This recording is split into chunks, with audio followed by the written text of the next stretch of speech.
গৌৰীপুৰ আশ্ৰয় নিশা মুক্তি কেন্দ্ৰত উত্তপ্ত পৰিস্থিতি।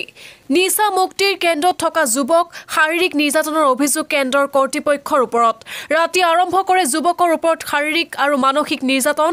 মাহে মাহে 10,000কৈ ধন দিয়াৰ পিছতো বঞ্চিত কেন্দ্ৰত থকা যুৱকে প্ৰাথমিক চিকিৎসা আৰু উপযুক্ত খাদ্যৰ পৰা।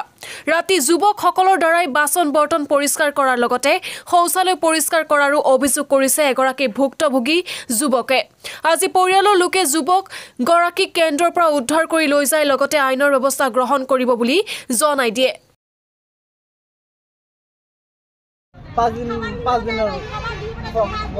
আপোনাৰ মাকে অভিযোগ কৰিছে আপোনাক কিবা আহাৰ দিছিলে, এইটো আপোনাক দিয়া নাই, এইটো ভিতৰত কিবা বিক্ৰী কৰিছে তো মোক দিয়া নাই।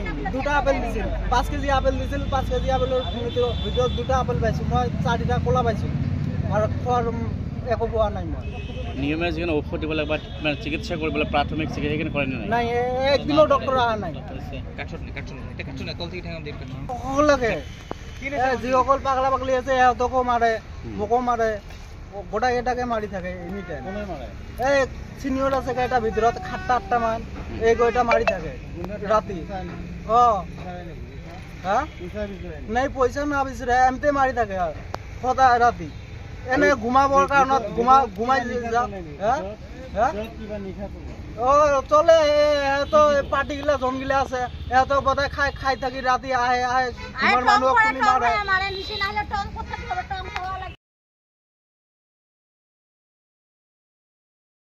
গামছা ঢিপলে দি মারি ফেলার চেষ্টা করছে।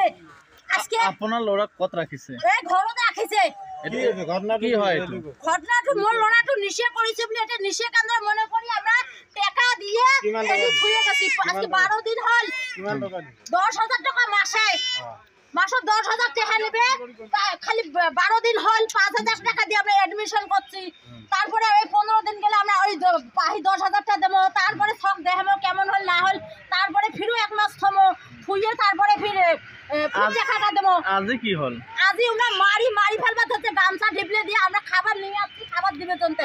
তার মধ্যে ছটা আমার আওয়াজ শুনে চিক্কর মারছে যে মা আমাকে নিয়ে যা। চিক্কর মারাতে তো আমার আর মাথা ঠিক নাই। তারপর থেকে সব আমার বের করে দিয়ে আমার সব কি হয় হবে, নিচে খায় না কি খায় কি আমার হাতত মরুক, তোমার হাতত মরবে।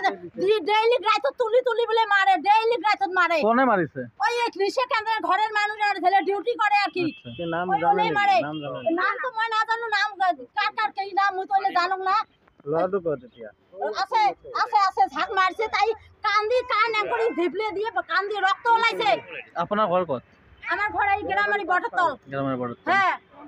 এতিয়া কি কব? যেহেতু এনে তো এতিয়া মই কেস কৰি ইমান নামত ছাই মাৰিছে, গামছা ঢিপলে নিজের মানুষক মারছে, কান ফাটে কানে রক্ত বের করছে। মোটি 5,000 টাকা নিছে, মাসে 10,000 ডিমান্ড করছে। 3 মাসে 30,000 টাকা মই দিনু হয়, তার মধ্যে মোছার মুখে গামছা ঢিপলে দিয়ে মারি ফেলার চেষ্টা করছে। আজকে আপনার লড়া কত রাখিছে? এই ঘরতে রাখিছে। ঘটনাটো মোর লড়াটো নিশে করেছে বলে এটা নিশে কেন্দ্র মনে করি আমরা টাকা দিয়ে এটি ছুঁয়ে গেছি। আজকে 12 দিন হল। 10,000 টাকা মাসে।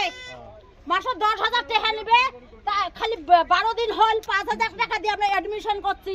তারপরে ওই 15 দিন গেলে আমরা ওই 10,000 টাকা দেবো, তারপরে সব দেখাবো কেমন হল না হল, তারপরে ফিরও 1 মাস থমো থুইয়ে তারপরে ফিরে টাকাটা দেবো। আজি কি হল? আজি আমরা মারি ফেলবা হচ্ছে, গামছা ঢিপলে দিয়ে আমরা খাবার নিয়ে আসছি, খাবার দিবে জনতে। তার মধ্যে ছটা আমার আওয়াজ শুনে চিক্কর মারছে যে মা আমাকে নিয়ে যা। চিক্কর মারাতে তো আমার আর মাথা ঠিক নাই। তারপর থেকে সব আমার বের করে দিয়ে আমার সব কি হয় হবে, নিচে খায় না কি খায় কি আমার হাতত মরুক, তোমার হাতত মরবে। ডেইলি রাইত তুলি বলে মারে, ডেইলি রাইত মারে। কোনে মারিছে? ওই নিচে কেন্দ্রের ঘরের মানুষ আর ছেলে ডিউটি করে আর কি। ওই ওলে মারে। নাম তো মই না জানো, নাম কার কি নাম মুই তো জানো না। আছে ঝাক মারছে, তাই কান্দি কান একড়ি ঢিপলে দিয়ে কান্দি রক্ত ওলাইছে। আপনার ঘর কত? আমার ঘর এই গ্রামের বটতল। হ্যাঁ। এতিয়া কি কব? এতিয়া মই কেস কৰি ইমান নামত ছাই মারিছে, গামছা ঢিপলে দিয়ে মারার চেষ্টা করছে, তার নামত কেস করিম। তার নামত মই কেস করিম। আইনের আশ্রয় নেম তো কি জন্য মারছে? রোগী মানুষ সুস্থ হওয়ার কারণে আমরা মা বাপ কষ্ট করে টাকা দেই সুস্থ করার জন্য। তোমরা তো মারার জন্য তো দেয় না টাকা। এরা 6 টাকা মারি অসুস্থ করছে, টাকাটা তো আমার ফেরত চাই। এরা টাকাটা আমার ফেরত চাই।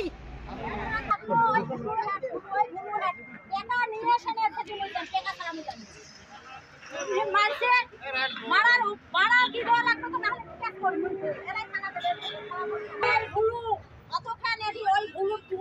চালাই দিয়ে থাকিম ওই ফুলু মেন কাজ আর হুকুমে ক্যামেরাটা চলে ওই ফুলু আমার চেনা জানা শাখায় জামাই ঘরে জামাই বোনের ভাগুরে রাখা তার জন্য আমি বিশ্বাস করি মই খুঁজো না দেখা সঙ্গে আমি